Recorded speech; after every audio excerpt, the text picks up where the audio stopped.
Pernah nggak sih ngerasa semua nasihat sukses yang kita dengar itu, ya gitu-gitu aja? Ikuti passion kamu, buat target yang besar. Gimana kalau ternyata semua itu keliru?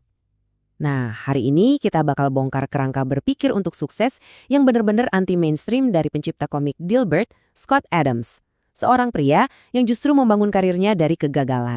Dengar pengakuan kayak gini, kalian mungkin mikir, hah, kenapa juga kita harus dengerin nasihat sukses dari orang ini? Jawabannya simple banget. Adams nggak sok jadi guru atau expert. Dia justru memposisikan dirinya sebagai teman yang lumayan cerdas, yang udah jatuh bangun berkali-kali, dan mau berbagi pelajaran berharga dari semua kegagalannya. Jadi, supaya kita benar-benar paham filosofinya, kita harus mulai dari tempat yang paling aneh, yaitu dari semua kegagalannya. Menurut Adams, kalau orang sudah sukses, mereka cenderung lupa sama perjuangannya. Makanya dia percaya dengan fokus pada kegagalan-kegagalannya, dia justru bisa ngasih gambaran yang lebih jujur soal apa sih yang beneran berhasil dan apa yang enggak. Oke, kita mulai ya. Mitos pertama yang bakal kita hancurkan, mitos soal passion atau gairah. Nasihat ikuti passionmu itu kan ada di mana-mana ya. Tapi Adams nantangin kita dengan pertanyaan sederhana. Gimana kalau urutannya kebalik? Gimana kalau passion itu datang setelah kita sukses, bukan sebelumnya?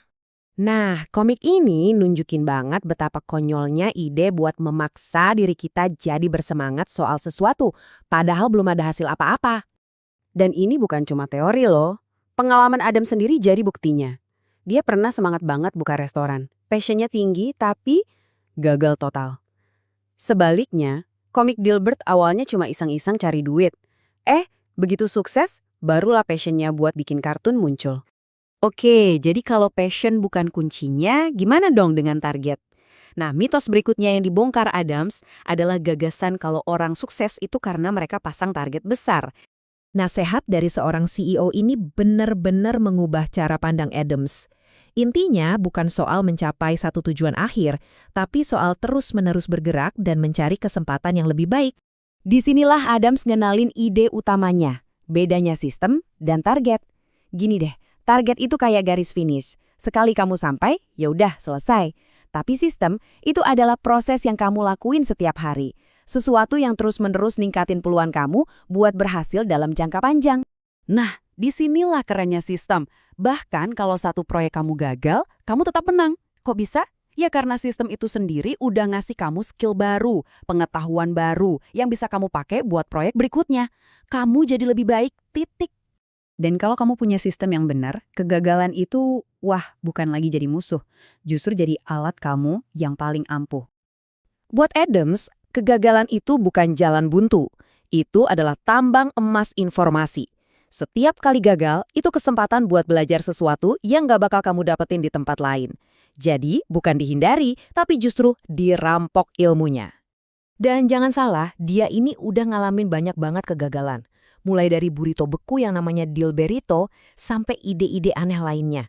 Tapi, setiap kegagalan itu ngasih dia pelajaran penting yang pada akhirnya ngebantu dia buat sukses dengan Dilbert. Oke, kita udah singkirin passion, target sama rasa takut gagal. Terus, apa dong satu hal yang paling penting buat kita fokusin? Jawabannya mungkin bakal bikin kamu kaget. Adams bilang satu-satunya hal yang beneran penting itu adalah energi pribadi kamu. Coba deh pikirin, kalau kamu capek, stres, dan gak ada tenaga, sebagus apapun rencanamu, pasti berantakan kan? Ini kedengarannya egois ya, memprioritaskan diri sendiri dulu, tapi justru sebaliknya. Dengan menjaga diri sendiri, kesehatan dan energimu, kamu sebenarnya lagi ngisi bensin supaya bisa jadi lebih berguna buat semua orang di sekitarmu. Ya ini jelas soal hal-hal yang basic ya, kayak makan benar dan cukup tidur. Tapi ini juga soal hal-hal yang lebih cerdas.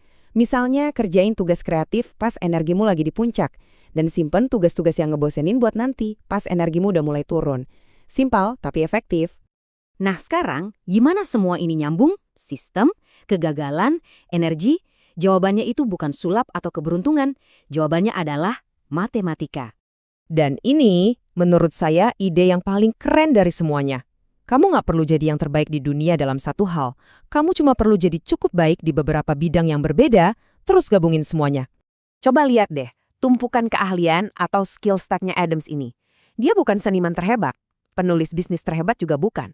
Tapi coba pikir, berapa banyak orang yang jago nulis soal bisnis, bisa public speaking, dan punya selera humor. Kombinasi unik inilah yang bikin dia jadi luar biasa. Jadi, intinya apa? Sukses itu bukan soal nyari passion secara mistis atau nungguin keberuntungan datang. Sukses itu soal mainin peluang. Soal membangun sistem yang secara bertahap ningkatin kesempatanmu buat menang. Adams ngeliat dunia ini kayak mesin slot raksasa. Kalau kamu terus narik tuasnya, terus mencoba, terus belajar, rana atau lambat, kamu pasti jackpot. Jadi pertanyaan terakhir buat kamu, tuas apa yang bakal kamu tarik hari ini?